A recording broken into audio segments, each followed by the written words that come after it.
Okay. So welcome everybody again.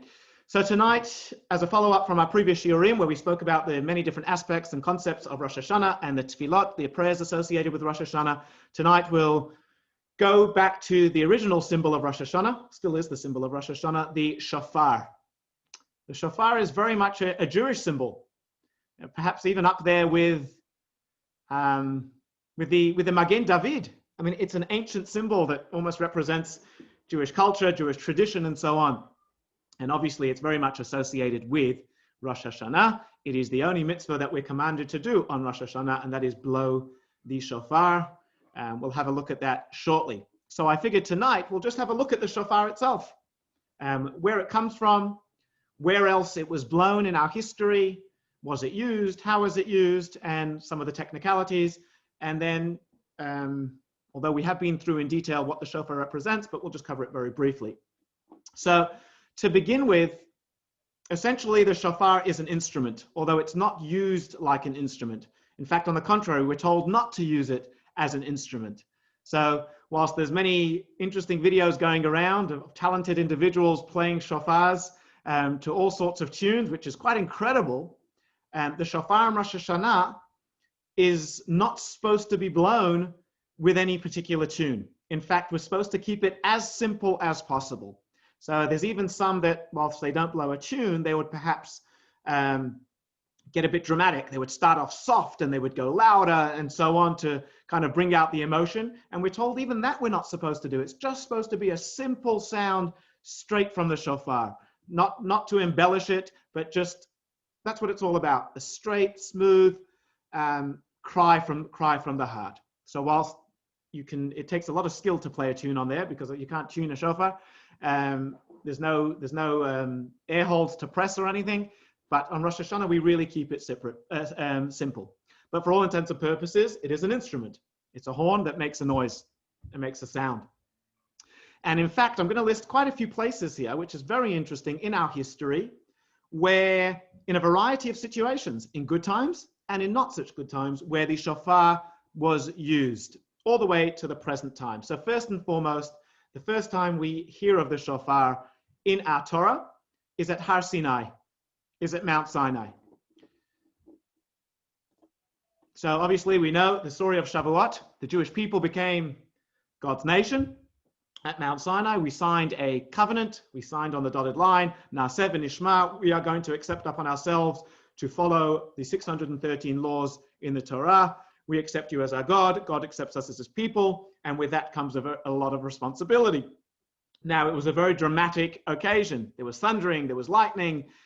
It was totally quiet in the world besides for the thunder and the lightning. But we actually read this verse on Rosh Hashanah in the Musaf. It says like this: thunderclaps and lightning flashes, a thick cloud was upon the mountain, and a very powerful blast of a shofar was heard, and the entire nation shuddered. Everybody there, it literally shook, they shook in their boots from this penetrating sound of the shofar. The kol shofar chazak ma'od. Those are the words that are used in reference to Har Sinai. And as I mentioned, we actually quote that verse in the Musaf service. So that is the very first place we ever hear of a shofar. Number two, perhaps a little bit later on in our history, moving on from Har Sinai, I would say about 40 years later or so. So we're talking about, they've just entered into the land of, they're in Israel. People of Israel they were about to enter into the promised land. And we know, how did they get into Israel? The key to the land was through a place called Jericho. And that was the first city that Joshua, and the Israelites would have to get through in order to enter into the land of Israel. And there was a whole ceremony that took place. They followed Joshua's instructions. They encircled the entire Jericho, which was surrounded by walls. They marched around those walls. They were led by the Kohanim at the time, the priests. They were carrying the Aron HaKodesh, the original ark.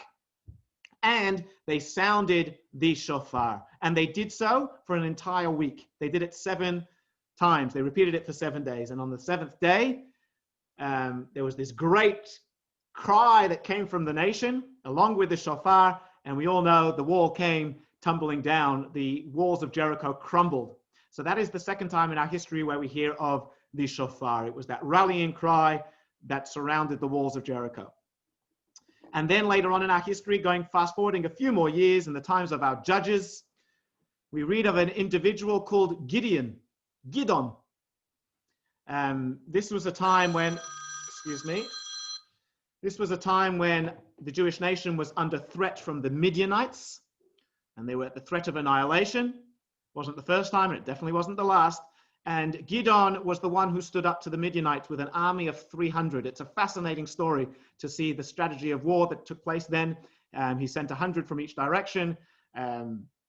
He creeped up to the Midianites in the middle of the night, but they had three things. They had a torch, a flickering torch. They had a clay pitcher, like a jug with which they covered the torch until it was time to attack, and a shofar. Every member of the army had a shofar, a torch, and a pitcher. And when it was time to attack, all at once, they took the pitcher off the torch, shattered the pottery pitcher. So they had flickering torches, and they sounded the shofar, and it totally freaked out the Midianites, caught them off guard. They were afraid of the noise. They were afraid of the fire, and they actually fled. So that they averted a disaster there. So many fled, and many they were able to drive out, and many were killed in that battle. So again, the shofar features in our history. Another time the shofar features in our history is with David HaMelech. So we're fast forwarding another few years here. David HaMelech the Jewish people were going through a terrible time with the Philistines, and the Aron HaKodesh, the Holy Ark, was actually captured. You may be familiar with this story. And for many years, the Ark remained in exile. It didn't belong to the Jewish people. It was far from its proper place in the Mishkan, in the tabernacle. When David HaMelech captured Jerusalem, and he got the Aron HaKodesh back, he very famously, in a dramatic fashion, paraded the Ark to the capital, to Yerushalayim. And it was with a lot of singing, and there was a lot of dancing. Apparently the dancing was a bit controversial. Michal, David HaMelech's wife, was not impressed about how King David was dancing. That's for another time. But they were singing and they're dancing, and yes, blowing the shofar. So again, we see a bit of a theme where the shofar was used to rally people at a time of war. But here, it's used for something else. When Shlomo HaMelech, King Solomon, was crowned as king, chosen by David HaMelech, King David, Shlomo HaMelech was very wise, but he was yet still young, and he was appointed by David HaMelech. So in order for there not to be too many arguments, he was appointed king whilst David was still alive. He was anointed by a priest called Tzadok HaKohen. And in the famous words, we read it in the Haftarah, they say, Yechi HaMelech David La'olam. May our King David, long live, not King David, King Solomon, long live King Solomon, long live King Solomon. And the shofar was blown to coronate this young king, Shlomo HaMelech, for the very first time. What's interesting was, after the shofar was blown, there was an orchestra. There was an orchestra of flutes and various other musical instruments that were used. So there we have the context of a coronation of the shofar being blown, which kind of takes us back to Rosh Hashanah, where we blow the shofar as we coronate God as king. There are other times in history that the shofar was blown in time of danger to warn of approaching enemies. We see that a number of times throughout our history where the prophets or those in various different times would blow the shofar to warn the people. It's the perfect instrument to use. It's got a bellowing sound, and it was used in times of danger. Finally, from a historical perspective, it was also blown to symbolize Yovel. Yovel, in biblical Israel, it's not observed anymore, although Shemitah is in Israel. Yovel was in biblical Israel when all 12 tribes were living there, and I guess it won't be observed until all 12 tribes will be returned to Israel. Every 50 years, all the land that was ever exchanged would revert back to the original owner. So no matter what transactions you did during those 50 years, every 50 years, it would go back to the original owner. Loans were forgiven. Slaves at the time were set free. farming was restricted, just like in Shemitah, and that took place once every 50 years. It was called Yovel. And Yovel, interestingly enough, actually means a ram. Like we talk about the horn of a ram, a shofar, it means a ram. And it was symbolized by the blowing of the shofar of the Yom Kippur that year to symbolize Yovel. So everybody will hear it around the nation. We're all familiar with 1967. The shofar was very much blown at the Kotel. It was an emotional cry at the ancient wall whilst, when the Harabayit B'Yadenu, it was first blown by a soldier, by the lieutenant colonel at the time, followed by, very famously, by Rabbi Goren, who said I think it was Ekel Mole Rachamim, perhaps, for those who perished, and then asked for the shofar and blew the shofar himself. Again, a rallying call around those same walls, where in the same capital of Jerusalem, where it was blown so many times before in our history for many, many different occasions. I've also come across that in our history, the shofar was blown Erev Shabbos. As Shabbat was about to come in, to symbolize that Shabbos is coming, people should start getting ready, they would blow the shofar. I know in New York, for example, in Crown Heights, right when it's candle lighting time, and you see this in Israel as well, there's an alarm that goes around the entire neighborhood. In some areas they have songs, but there's actually an alarm that tells the whole neighborhood that it's candle lighting time. It's an amazing thing. But I guess in time before that, before alarms, there was a real alarm. There was a shofar that was blown. And finally, it says, Tekabeh shofar gadol, we're told on that great day, says the prophet Isaiah, in a time when Mashiach will come, when peace will reign in the world, a great shofar will sound. And that final sound that will herald in the beginning of a time of peace and a time of understanding and godliness and so on, the Yemot HaMashiach, it says, will be kicked off with a long blow. In fact, we pray for it in our Amidah, Teka b'shofar gadol l'cherutenu, blow this long sound from the shofar. Perhaps our Tekiah Gedolah that we do on Rosh Hashanah is an ode to that. Which brings us to the shofar that we really know. So the entire month of Elul, each and every day, we take the shofar and we blow it. Not as a mitzvah, but as a custom. We listen to its messages, meaning it's a wake-up call, it's an alarm. It kind of reminds us that Rosh Hashanah is on its way. So we've been blowing the shofar each and every day. It's okay if you didn't hear it or if it was missed, because it's not an actual mitzvah. It's just a strong tradition that kind of puts us in the right mindset. And then we come to Rosh Hashanah, where we have the only time when we have a biblical command to listen to the shofar. And as I said before, this is the day that we coronate God as king, just like we did in times of King Solomon. We blow the shofar. It also wakes us up. It's also kind of inspires us to what we need to get done. And then finally, on Yom Kippur, we all know we end the fast and we end this exhausting day or exhausting couple of weeks with a rewarding blowing of the shofar, knowing that we're now going into the festivities of Sukkot. So that's just a bit of a historical background as far as when the shofar was used in our history. So it's very much a Jewish symbol. It could be that it was used by other cultures as well, but it's very much associated with Judaism, with big moves, whether it was war, whether it was in times of peace, whether it was coronations, whether it was a rallying call. It was used quite a bit. Okay, the shofar itself. So there's many different laws as far as what constitutes a shofar. And once we have something that constitutes a shofar, there's many laws that actually tell us how to blow the shofar. So it's not just that you put it to your mouth and you blow. There are specific laws and nuances as far as what sounds you make, where you breathe, how long the sounds need to be, and so on. So it's quite amazing how detailed the laws of the shofar are. It's one thing just to get the sound out, but to get the right lengths, depending where you are in the blowing, to breathe in the right places. Sometimes you actually have to repeat. So you got to know what you're doing to blow the shofar. It's not just about playing the sound. But before we get there, the most common of shofrot, plural for shofar, is a shofar that comes from a ram, so a ram's horn. That is actually the preferred shofar to be used. It might not be the most fanciest, it might not be the most exotic, but it's definitely the most preferred.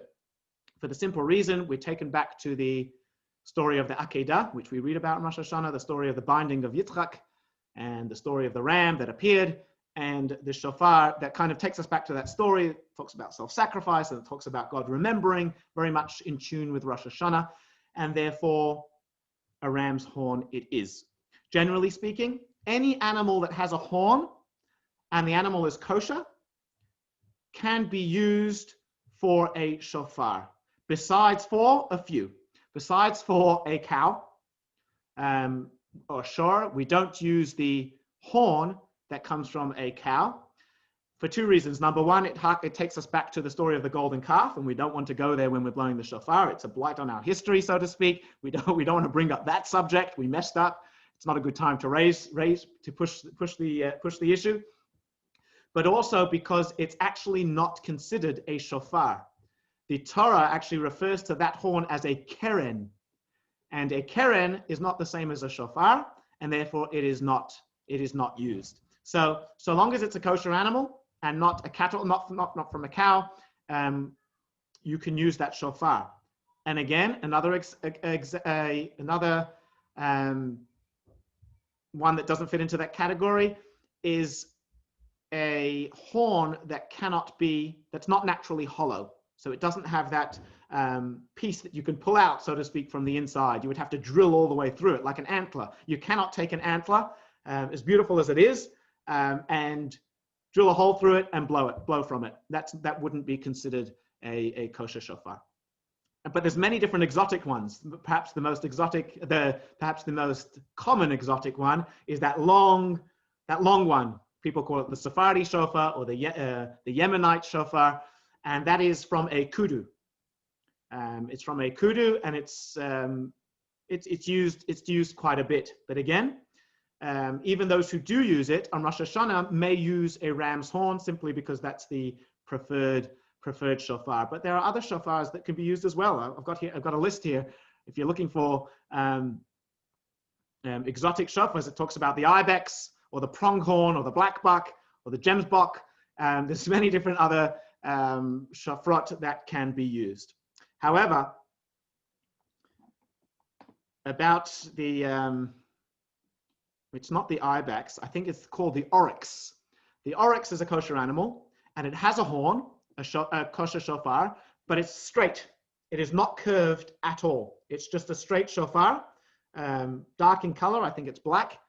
And it makes a beautiful sound. In fact, you can get two sounds out of it. You can get a high pitch and a low pitch, which is sometimes difficult to intentionally do with a regular shofar. Although it's a kosher shofar, we don't use it simply because it's not curved. One of the criteria for a shofar is that it should be curved, like that, curved. It's not a law. It's preferred, meaning if you were to blow a shofar from an oryx, which is completely just flat, you do fulfill your mitzvah. But it's supposed to be curved because we say in our prayers that our hearts are supposed to be curved towards Hashem whilst we pray. We're supposed to be bent over in prayer, so to speak. And the shofar symbolizes that bend.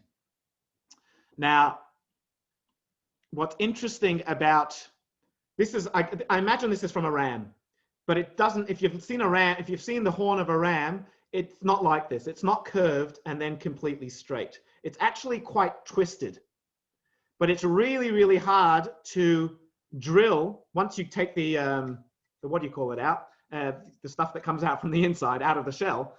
Once you have to drill a hole. Yeah. Say again? Cartilage? Yeah, the cartilage. Yeah. That's the word. Once you take the cartilage out, then you've got to be able to obviously cut off the top here and drill through.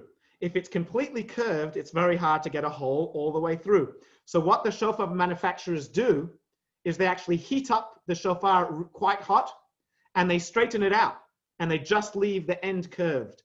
So naturally, this would have been twisted, but the shofar manufacturers actually straightened it out in order that they can drill the hole straight through to the end. Some people actually say, it's not a popular opinion, that we shouldn't even use something like this, which is a very classic generic shofar. They say, no, go for the real deal, a twisted ram's horn, because that's what we're supposed to use. But most are of the opinion, if not 99%, that this is a perfectly fine shofar. It's been straightened out, still has a bit of the curve, but it has a drill. The mouthpiece is there. Not much else has been done. Obviously, this has been sanded and polished, some of it. They've left some of this unpolished and kind of natural looking, but that's fine. We're not supposed to put things on it, embellishments, engravings, anything that will change the sound renders the shofar non-kosher.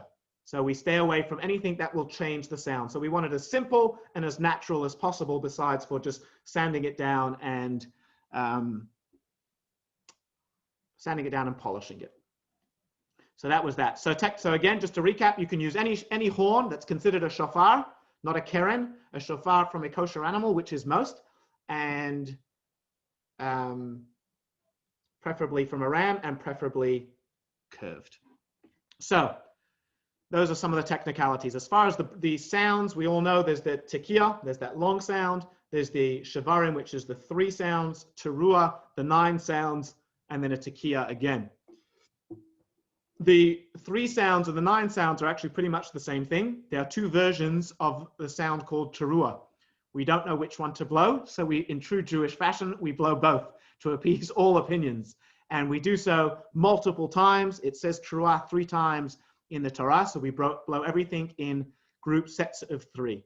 So to fulfill, as we said the other week, to fulfill the mitzvah of shofar on Rosh Hashanah, you need to hear a minimum of 30 sounds, which incorporate the tekiah, the shavarim, the teruah, the tekiah, in various different combinations. And with that, you fulfilled the mitzvah. So anywhere from 30 to 100 sounds, which if we're in shul all day, that's the amount we will hear.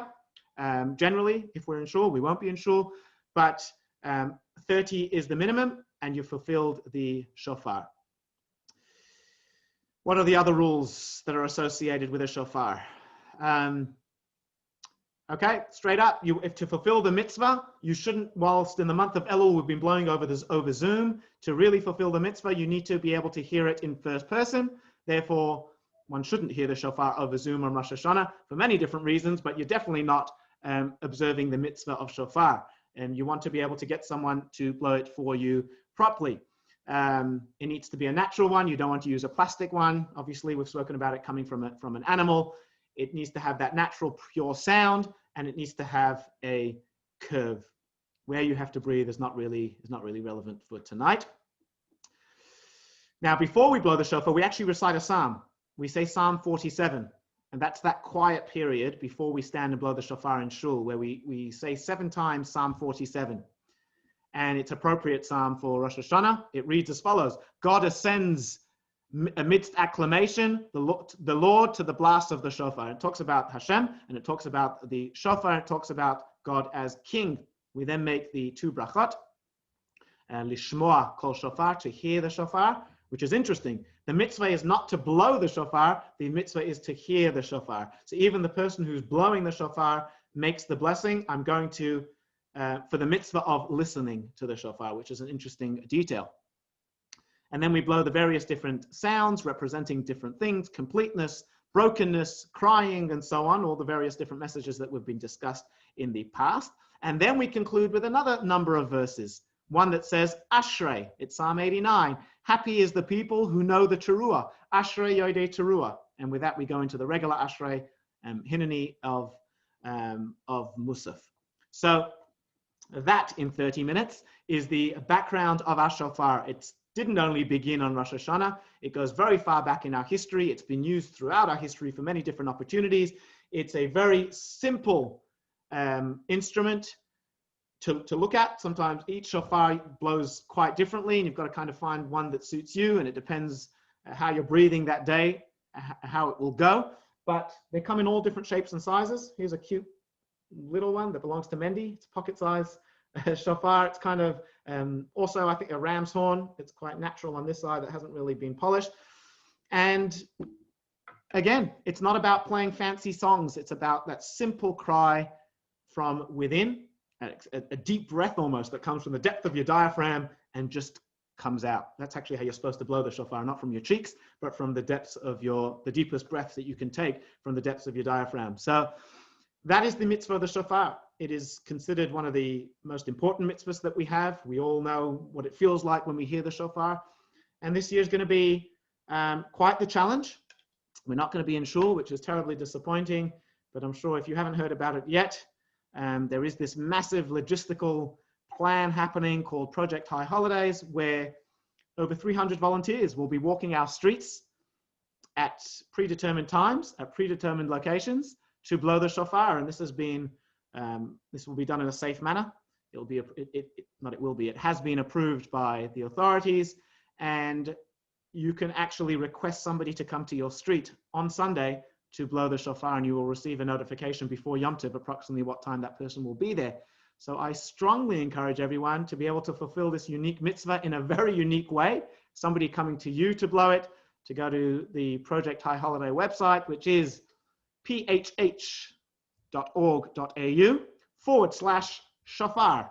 You can do so tonight and put in your name and address, and somebody will, so long as you're within kind of the 5-kilometer area around here, somebody will come and blow the shofar for you on Sunday. And that will be quite an amazing experience. So with that, that's just a journey through the shofar, inside and outside. I hope you've gained a little bit. It's always good to know the context of what the shofar is all about. And may the cry of the shofar be heard up on high. And may we be granted a Shana Tova Umetuka, a good, happy, and healthy, sweet new year. Feel free to unmute yourselves.